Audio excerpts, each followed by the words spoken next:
on, guys? Brunson31. Appreciate you guys tuning in. In this episode of Infantryman's Guide, we're going to talk about what are some considerations for a rifle and the things you should put on that rifle for the individual infantryman. Now, obviously, if you're with a professional military, you're probably going to get issued your rifle and the things to go on it, okay? So you're kind of stuck in a box, and your left and right lateral limit are clearly defined. So, but there's other scenarios where that's not the case, okay? Armed prepared citizen. You're an individual American citizen, for instance, and you serve in a local militia in defense of this nation. Let's say freaking Chinese paratroopers are falling from the sky. The options are endless for you guys. Prepare now, stock up now, get what you can now, okay? And you have those options, and we're going to talk about some of that stuff now. Another example. At the time I'm filming this video, there's a armed conflict going on in the Ukraine between the Ukrainians and the Russians. Okay, you have a lot of foreign volunteers that are going over there. I don't know how their armament works, but I would imagine they get there and it's like, you know, hey, either this is your rifle that you're getting, i.e. this old AKM style rifle, or, you know, I've seen a lot of videos from foreign volunteers and they have AR style platforms, okay? So they're possibly getting options on what they can carry, and they're choosing, you know, XYZ for whatever reasons, all right? So there's another scenario where you're able to choose, or at least have some latitude on what you're carrying into combat as an individual infantryman, rifleman. Okay, so we're going to talk about that. So first and foremost, if you have the capability of determining what rifle you're going to carry, you know, if your options are open, what should you look at? Well, obviously, I think you should go with an intermediate caliber as an individual rifleman, all right? An intermediate caliber would be something like a 5.56, okay? 5.56, 5.45, or a 7.62 by 39. A full rifle cartridge like that of the 7.62 by 51 millimeter, or you know, 7.62 by 54R. Guys, look at the size of this battle rifle, okay? Think M14, think M1 Garand. Although those weapon systems have been used effectively with individual riflemen, the battlefield has changed. I think the intermediate rifle caliber is the way to go for an individual rifleman. Will this weapon system work fantastically for a designated marksman? Absolutely, and you should watch my video on it, all right? So, so they absolutely have their place on the battlefield, but I don't want to be fire team rushing with this particular weapon system, okay? Or its similar derivatives. I want to look at an intermediate style weapon, something like a 5.56, and my possibilities are endless out there, okay? So what do we got going on? So obviously the current conflict in Ukraine at the time I'm filming this video, you see a lot of AK-74s, you see a lot of AK-47, AKM style variants, right? And really there's no change in terms of their rifle from, you know, the Cold War era to now. You see that end of the spectrum, and then you see guys running around out there with modern style weapons, right? AR platforms, or AK style platforms that have been upgraded with Picatinny rails and optics and things of that nature. So there's a whole gamut of things going on over there in that particular conflict that we're seeing out there on the battlefield. So, you know, that's that, right? So what can we do with this? Well, if you're running a old school AKM or AK-47 style rifle, or an AK-74, like your possibilities are potentially limited, okay? Some AKs have mounts where you can mount optics. You can replace top covers that have Picatinny rails on there, but you know, how reliable is that particular setup going to be? You can replace handguards and have handguards with Picatinny rails. So you can modernize, or at least to some degree, some of those older style platforms. That option is available, okay? So yeah, AKs, AKM variants, obviously that's out there. It's still a contender, right? It's still going to do the job as well as any other rifle out there, as it did when it first rolled off the shelves, okay? It's a devastator. Let's talk Bullpup for considerations. Bullpups are fantastic designs in terms of this particular Bullpup, the Steyr AUG or Steyr AUG. This has a 16-inch barrel, guys. there's a 16-inch barrel in this rifle, and look, it's about the same size as my AR platform that has a 10.5-inch barrel. Now, obviously, the performance out of a 16-inch barrel in terms of range, velocity, you know, how hard is that round going to be hitting its target, are far greater than my 10.5-inch that I got there. But yet I have it in this small, compact package, right? Because most of the main components of the rifle, like the bolt carrier, the buffer, all that stuff is back here located in the stock, and everything in the front is generally your barrel, right? So they're able to get all that in a smaller, compact package. Now, the disadvantage to a Bullpup design, hey, you're probably used to, you know, working on an AR style platform or, you know, an AK style platform. Most rifles are not Bullpups, obviously, and it's hard to get used to this, right? Your magazine is inserted back here in the rear as opposed to up here. So, but a Bullpup has all the features that a regular, you know, AR style platform has, or an AK. It's got, well, an AK doesn't have a bolt release, but you know what I'm trying to say. An AR-15 bolt release, forward assist. Here on the Styrog, I can hit on my cocking handle here, and it'll act as a forward assist, okay? You just have to get used to that manual of arms for a Bullpup, but it's absolutely something you should take into consideration if you're looking at an infantry rifle, okay? Styrog is a battle-proven design. The Australians have used it in combat. Many other countries have used Bullpups, like the British and their L85 variants, the French FAMAS. All these rifles, these Bullpup is a tried and true proven design in combat, okay? So it is a viable option. Don't be turned off by a Bullpup just because you've heard Bullpups are shit, okay? Many countries have used them for decades and have used them in combat to good effect. And you guys can see the advantage of having a full size barrel, in this case a 16-inch. The original AUG had a 20-inch barrel. You're getting that full length barrel advantages of velocity and range in a small compact package, okay? So there's something to be said for that. So keep your eye on that. You obviously have to train with a Bullpup to be proficient with it, okay? Other options, your AR style platform, okay? If you are entry level shooter in the United States, without a question, the AR-15 platform is your go-to, guys. You can get a AR-15 from places like Palmetto State Armory at the time I'm filming this video for like $500. Your entry level AR, no optics, just, you know, iron sights, basic setup. $500 gets you in the game. You can spend money on training and then upgrade from there. Optics, weapon mounted accessories, etc. Okay, AR-15 without a doubt is America's rifle and is combat proven. We've been slaying bodies overseas and here in the States since the 1960s with the AR platform. Okay, so absolutely look at that. Now, what are your options with AR-15?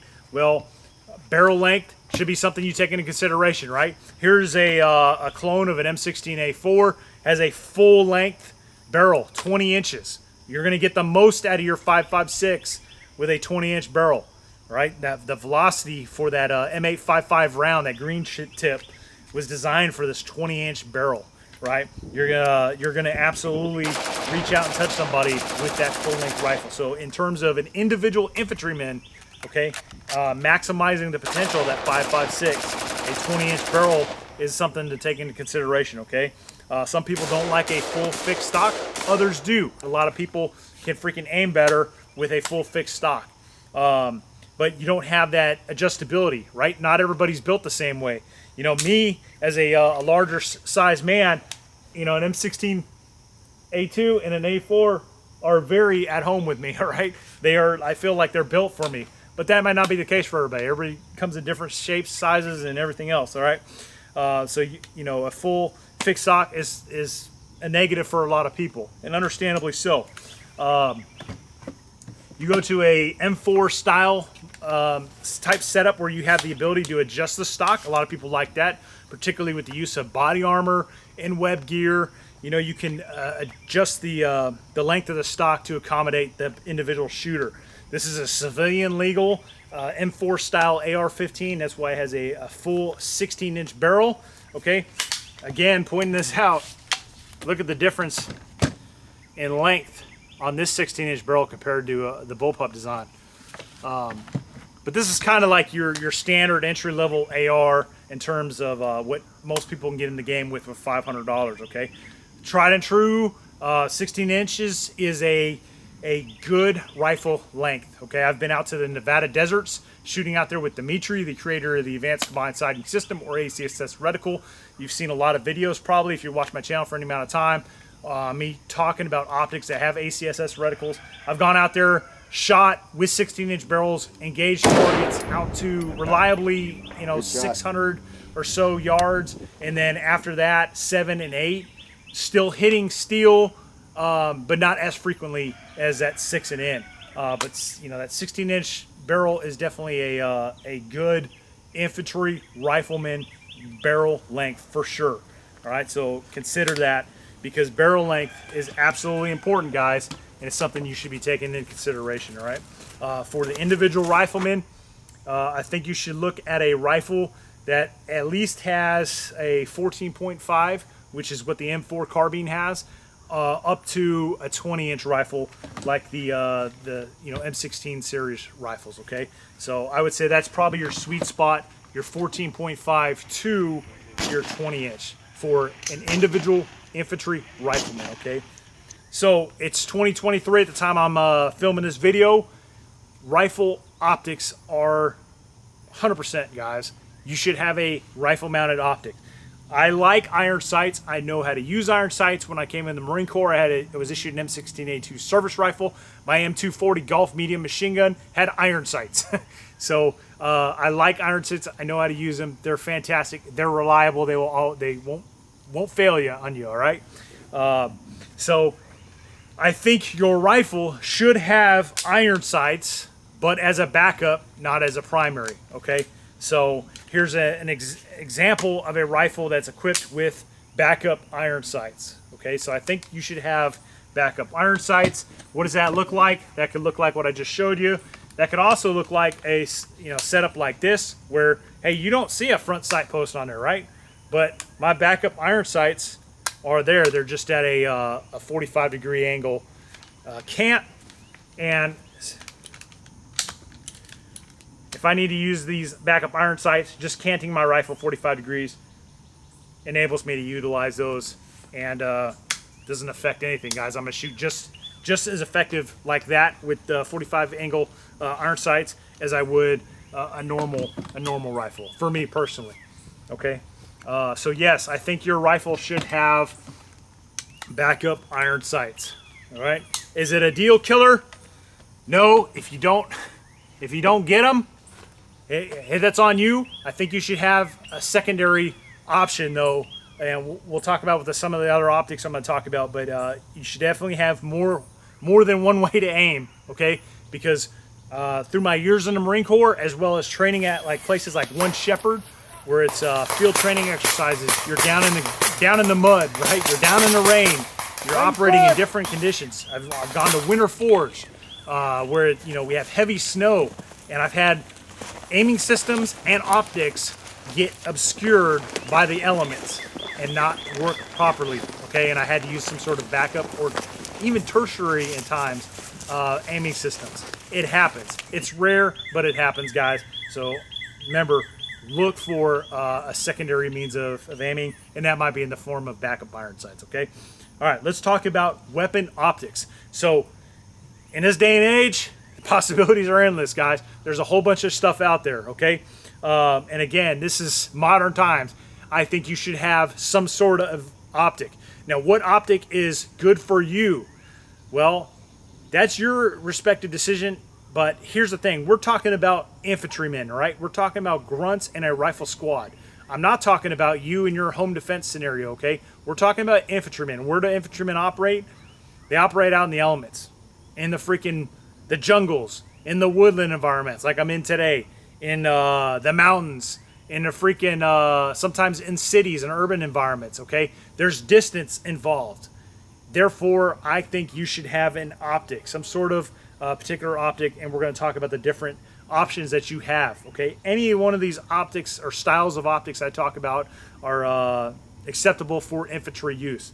First one, I don't have an example of it, but just like an endpoint red dot, okay?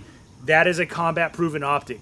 The U.S. Army used them extensively in Iraq and Afghanistan. It's got no magnification whatsoever, and it's simply you put the dot on the target and you pull the trigger, okay? The downside of that is there's nothing to tell you, like, hey, where do I need to hold, and, you know, when I need to reach out and touch that enemy. All right, so that's one thing you have to take in consideration. If you're in an environment that has some distance in between it, like let's take Afghanistan for instance, okay, those were not generally close-up fights. Those were generally fights that had some significant difference or distance, you know, involved in those. A red dot, in my opinion, is not a suitable optic for that situation. So I would look, if you are the kind of guy that wants that one-powered optic, okay, that no magnification optic, I would look at something like, just using this as an example, all right, but this is a one-power primary arm Cyclops optic here, and it has bullet drop compensation in it, and it's a etched reticle, and essentially it's a one-power prism. All right, so you're getting all the benefits of that one-power quick target acquisition 1x optic with bullet drop compensation. So there's no question, if I'm engaging a target out, you know, 2, 3, 4, 500 meters away, right, I know where to hold on my particular weapon. So those are some things to look at. Also, you know, if you have something like a red dot or a one power optic, you know, something like a magnifier is an option. Magnifiers can fold off to the side. Some of them fold down. Obviously, there's a lot of benefits to having a magnified optic. You're talking, you know, positive ID of the enemy. You're talking reconnaissance, right? You're actually able to increase your vision. You're not having to pull out binos or something like that. Your optic is magnified. So it gives you that ability to look out there and get a better view of what exactly it is you're trying to hit. And if you can see it better, then you can hit it better, without a question, okay? Next thing I want to talk about are prisms with fixed powers. Now, what am I talking about that? Well, I'm talking like something like an ACOG, okay? ACOG, fixed power 4. So this is a fantastic combat-proven optic. The Marine Corps has used ACOGs for decades now, and they are just absolutely phenomenal combat-proven optics. And highly recommend ACOGs. And I will talk about something in addition to the ACOG here in a second. There are cheaper alternatives, okay? So this right here is a primary arms fixed 5 power. You guys can see the size. Okay, this actual optic, it has like a mount attached to it, but that optic is only that big, okay? It's a tiny little sucker, but this has 5 power magnification to it, okay? So this is a fantastic magnified prism, great for, you know, 5.56 style weapons, right? If you have a fixed 4 or fixed 5, you are absolutely going to be able to engage those targets at 500-600 meters if need be, right? The problem is that with that magnified optic, you know, what about CQB? Might be a question you have. Well, there's options for that, right? You can mount something like a small red dot, right? This optic right here has this piggyback mount where the red dot is, this reflex sight is mounted on top of it. There's no magnification on this. It's for quick target acquisition. All right, I got the same thing going on here with this ACOG. As you guys can see, there's an RMR mounted on the top of this. Now, what are these great for? Well, close quarters battle, right? This is a fixed 4 power optic. Now, obviously, I can use aiming where you're merging essentially the magnified optic reticle with your eyes by keeping it open. But honestly, it's kind of a pain in the ass, right? I'd rather just have an RMR mount on top that I can use to close quarters with, and then when I have a target that's further out, I can use my fixed power magnified prism optic like this ACOG here. Okay, great, fantastic option. What else are these good for? Passive aiming with night vision, okay? Yes, I can aim passively with an NVG through this ACOG, but it's not that simple. If you have an RMR on top of an ACOG like this is the perfect height for engaging targets with something like a PVS 14 or even binos for that matter, okay? Look where it's at, guys. So my night vision monocular or binos is right here. I'm looking passively through this optic, and it's superimposing that red dot through what I'm seeing through my NVGs, and I'm able to engage that target effectively. So if you have a fixed magnification optic, whether it's, you know, a more expensive ACOG or a cheaper alternative like this Primary Arms fixed 5-power optic here. I highly recommend having a red dot on there for close quarters combat and passive aiming with night vision. Fantastic options for infantrymen that are serving as riflemen, okay? So moving on, next thing we're talking about are low power variable optics. Low power variable optics, I have an example right here. This is a Primary Arms compact. This is a 1:8. I don't think you should have to go over 8 power. So like 1:10 would be essentially, in my opinion, an overkill.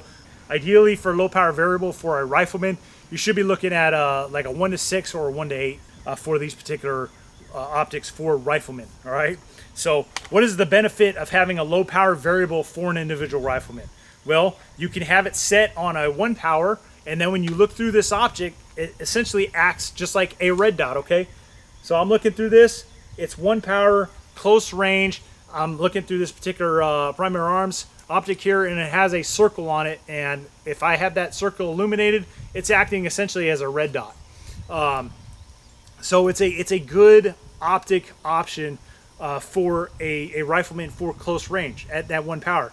If I need to reach out and check something else out, whether that be for target acquisition or some sort of surveillance of something, I can increase the magnification anywhere from 1 to, in this case, 8 power to get a better eye view of that target. All right, that is the benefit of having a low power variable optic. My problem with low power variable optics, here's the disadvantage to them. They have significantly more weight than, let's say, you know, something like a prism optic, all right? Something like an ACOG. Even with an RMR, I think your low power variable optic is tending to be, it's a little bit heavier, and it takes up a lot more real estate. You guys can see how much real estate it takes up on this rifle. But the advantage of it is, hey, I can have the capability of magnifying my optic all the way up to 8 power, right? That's a significant advantage, guys. Another thing about these low power variables, though, in my opinion, is, you know, CQB. Well, CQB and then transitioning to further shots. In combat, I have found through my experiences fighting in Iraq that I don't have time to do this in combat. I had an instance fighting in 2004 in the Najaf Cemetery.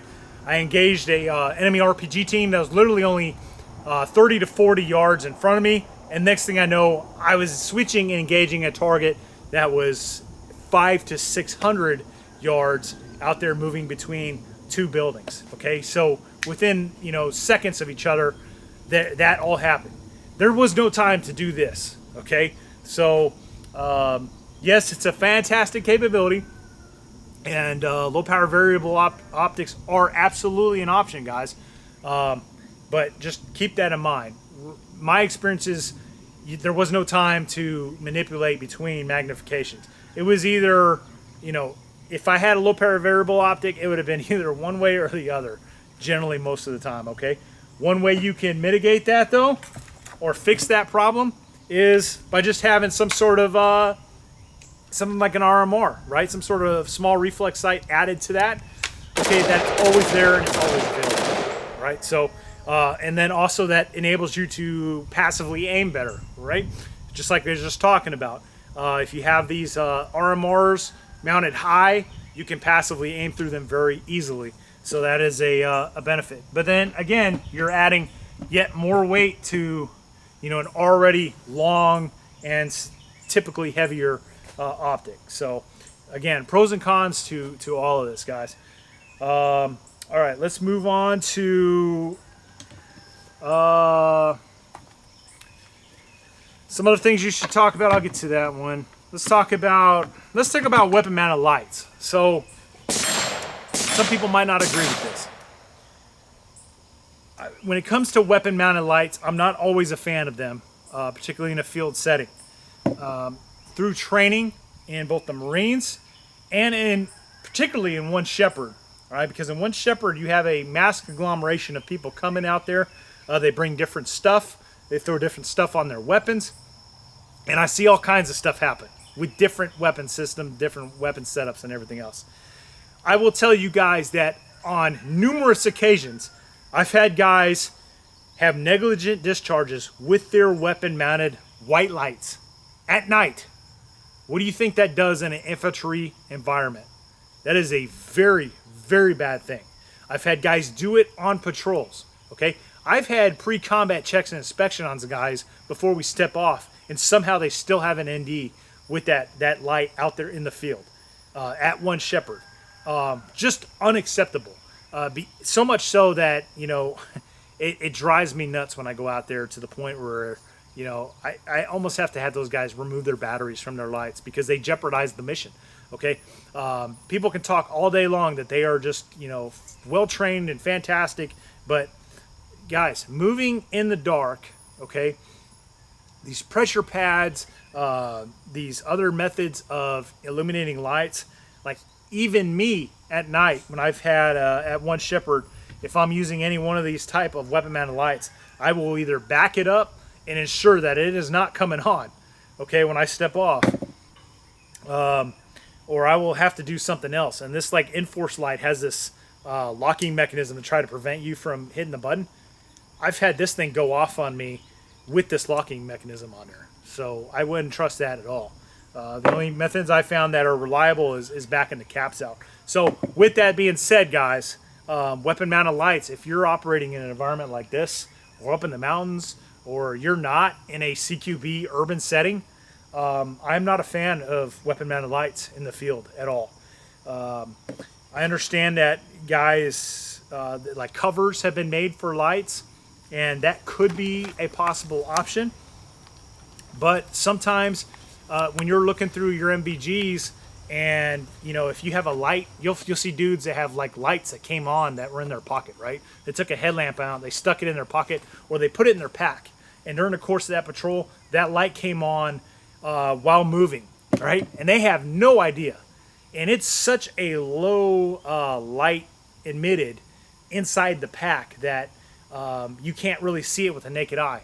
But looking through your night vision at that guy's pack, like you see it on inside that pack. And you have to tell that individual soldier, Marine, or you know, infantryman that, hey, dude, you have a freaking light on inside your pack. You need to get that taken care of. And he had no idea. Okay, so that stuff happens all the time. So I'm not a big fan of white light or IR light for that matter, because you know, an IR light, same thing, can go on, and you have no idea unless you're looking through your nods. So weapon mounted lights, guys, on individual riflemen, not really a fan unless you have significant mitigating tools in place to deal with that. And that's, again, backing up end caps.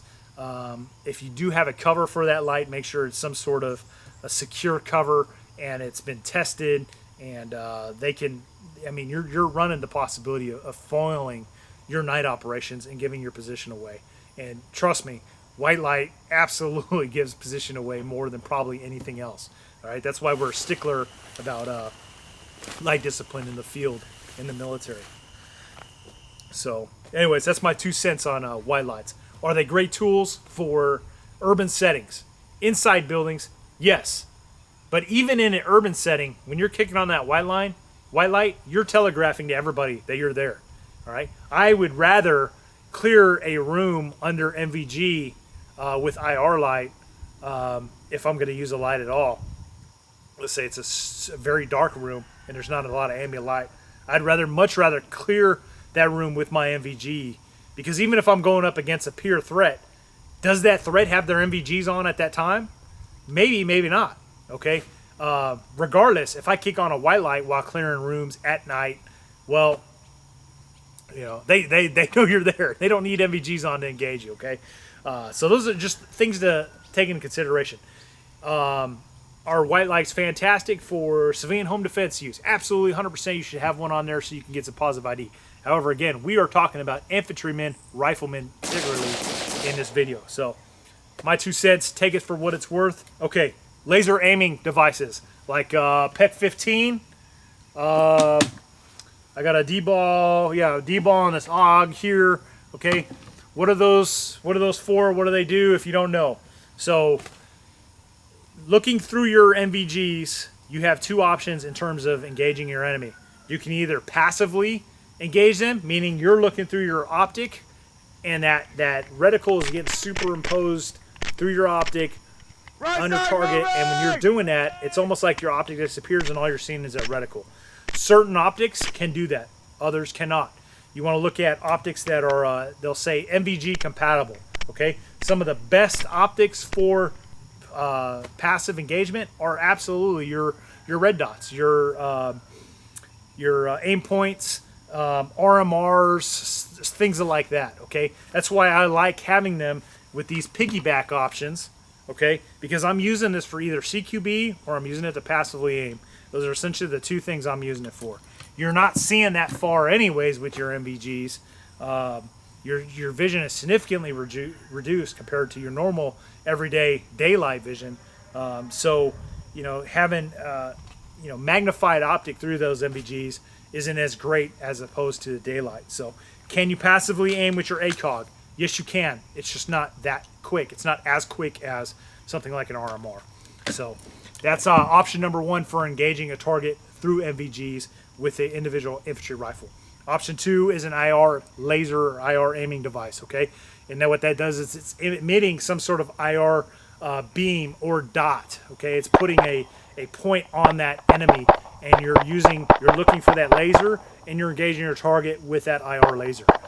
Problem with that is you're either doing two things. If you're just using a single like dot on your enemy, you're telegraphing your enemy, like if he's got MVGs on, like, oh shit, the enemy's dot's on me, okay? One. And two, he's going to see where that dot is emanating from, okay? So he's going to see because it's going to be shining, just like a flashlight.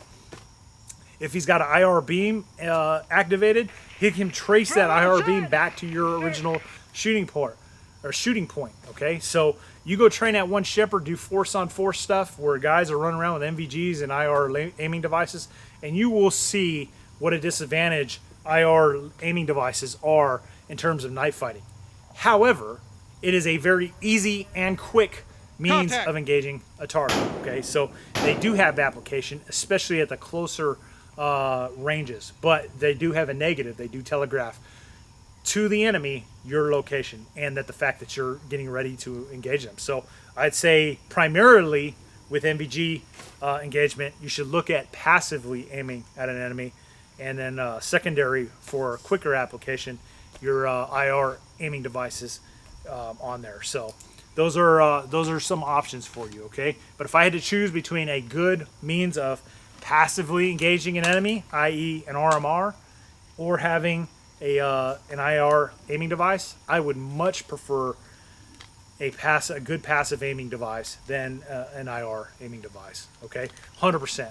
If you train to the standard of shooting, you will get just as proficient with that passive aiming as you will with that IR laser. I guarantee it, guys. It's a lot easier for your average everyday Joe to learn IR laser, but if you train with that passive aiming device, you will get just as good at engaging enemy troops with that device. All right, moving on. Let's talk about slings. So many different options for slings. There's all kinds of shit out there. Originally, guys, when I first came into Marine Corps, essentially everybody had your typical parade sling. And what these are good for is, hey, you could carry a rifle on your shoulder, you know, for long movements. All right, we're talking, you know, as far back as you can remember, right? What else is a parade sling good for? You can do your hasty sling, right? It's going to make that sling tight on your forearm and help stabilize your rifle for engaging enemies. All right, what's the negative to that? Well, it's not good for patrolling, okay? You're going to be holding your weapon the whole time, okay? Whether that's holding it down here, you know, some sort of lazy carry, or in some sort of more alert posture, you're not really taking the weight of that weapon off of you whatsoever, and you're carrying it, it's going to fatigue you, okay? So, yes, parade slings and, you know, your older style slings do work. It's better than nothing. However, there are better options out there for everyday patrolling. Moving forward, when we got, you know, we had parade slings, the high-speed sling at the time was your 3-point. And a 3-point is simply something like this. It goes over your body. As you guys can see, it's got essentially 3 points of contact. These are very popular for a long time, especially early on in the GWAT, and the Marine Corps used these for years. They're out there. A lot of guys don't like them anymore, but they do work, okay? Used to call these like patrol slings, okay? But what these will do is they'll help, if you adjust them right, they'll help take the weight of the rifle off you and enable you to just patrol with a better sling, all right? More adapt and accustomed to infantry environments, all right? Infantry work is not combat 24/7. Okay, there's long periods of boredom and long patrols where you don't even see the enemy, and you never know when it's going to happen. Okay, so having a sling that's comfortable and helps take some of the weight off you will absolutely keep you from becoming fatigued faster and keep you more sharp. All right. Now, what is more commonly used nowadays, and that's simply a 2-point sling. Okay, what I mean by that is there's just 2 points of contact here, very similar to a parade sling. However, it's long enough that you can throw it over your body. All right, and most of these slings have some sort of ability to adjust, right? I can adjust this sling, I can make it tighter, so it's tighter to my body.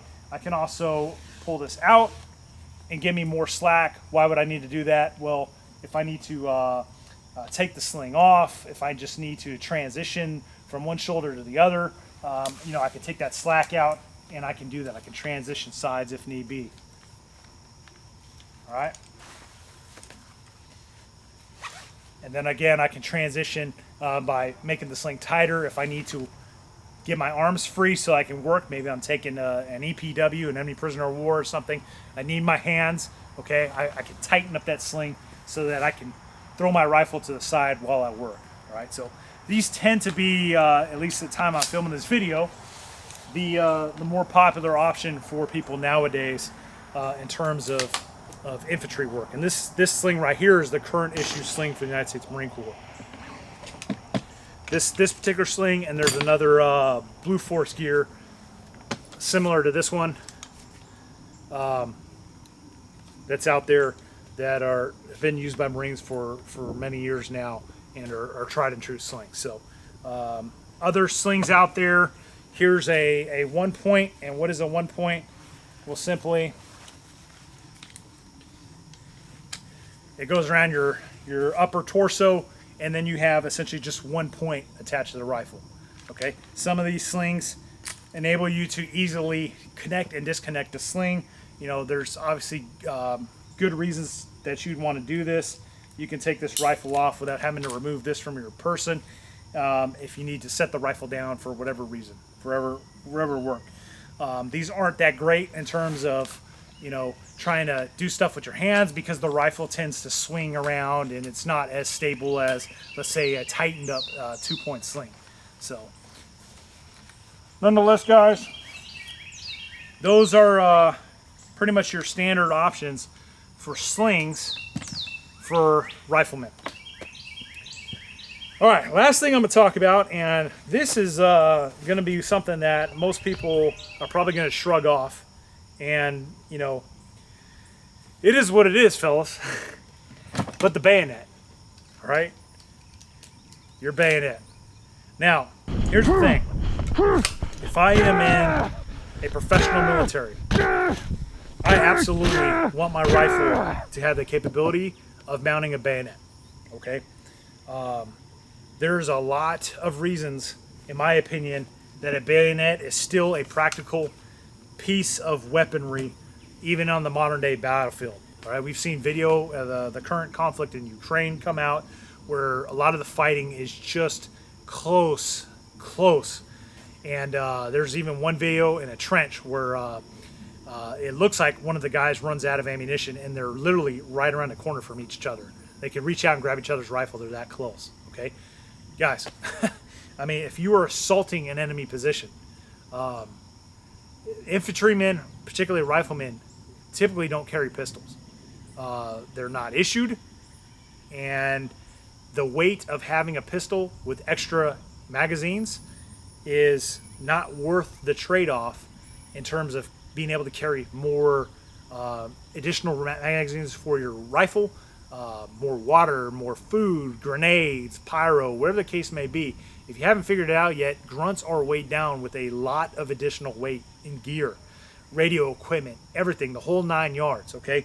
A pistol and its holster and its additional magazines is a lot of extra, and I would argue in terms of infantry riflemen, a lot of additional useless weight, okay? If my weapon goes down and I got a clear malfunction, I'm probably going to seek cover, clear that malfunction while my buddy is covering me, okay? Because you are operating in a team, you are operating in a squad, in a platoon. You are not out there by yourself, okay? And we're not talking about direct action Navy SEALs, you know, doing that type of stuff. We're talking about infantry guys, right? Infantrymen in a team, a squad, a platoon. Okay, there's plenty of troops, and I can't think of a single country where every single infantry rifleman is outfitted with a pistol. When I was a machine gunner, and I was the actual gunner in a machine gun team, I had a pistol because it was a secondary to my M240 medium machine gun, right? But most grunts do not carry pistols at all. And you do have a bayonet. And a bayonet, most modern bayonets essentially look like fighting knives. So they double as a fighting knife. All it is it's essentially a fighting knife with the capability of mounting it to your weapon, giving it that ability to mount if need be, okay? There's nothing more terrifying to the enemy if you are closing with on his position with fixed bayonets. I assure you guys, there's something psychological about having, you know, 6 inches of cold hard steel mounted to the end of your rifle and closing with the enemy. Now, I'm sure somebody's watching this video saying, you'll never ever use a bayonet. Guys, I fixed my bayonet in 2004 in the Najaf Cemetery because the fighting was so close. There were tombstones in every direction, okay? Enemies were popping out behind us, within feet in front of us. I told you my story about, you know, enemy RPG team popping out like 30 yards in front of our position. They were coming up out of the catacombs underneath us. At one point during that battle, I fixed the bayonet because I knew that the enemy at any moment could pop out from any direction. Having the ability to herd enemy prisoners of war, okay? Can't think of a better way than to have a bayonet fixed to your weapon system to do that, okay? You're moving captured enemy prisoners of war. Why not have a bayonet fixed, all right? That intimidation tool, okay? And again, that psychological effect on the enemy. There are still very many practical applications for having a bayonet in professional warfare. Okay, if you were an armed, prepared citizen in a civilian organized militia in, let's say, a World War III situation, well, yeah, you're probably not going to be conducting large-scale assaults on enemy positions, right? So your need for a bayonet is not really there. Okay, so if you're a civilian armed prepared citizen in that type of role, yeah, bayonet's probably not the first thing I'm going to be looking at, right? I got plenty of weapons laying out here that aren't capable of mounting a bayonet. My home defense rifles do not need bayonets, right? But again, we are talking about infantry riflemen here. So just food for thought, and that's why I saved it for the end, okay? So that's my 2 cents, guys. I hope you found this information helpful. If you have questions, go ahead and post them. Again, I'm giving you guys wave tops, okay? A few of my opinions and experiences I've shared with you today, but hopefully it puts you on the right track in trying to set up your rifle for an infantry rifleman role. Thanks for watching. Don't forget to leave a comment.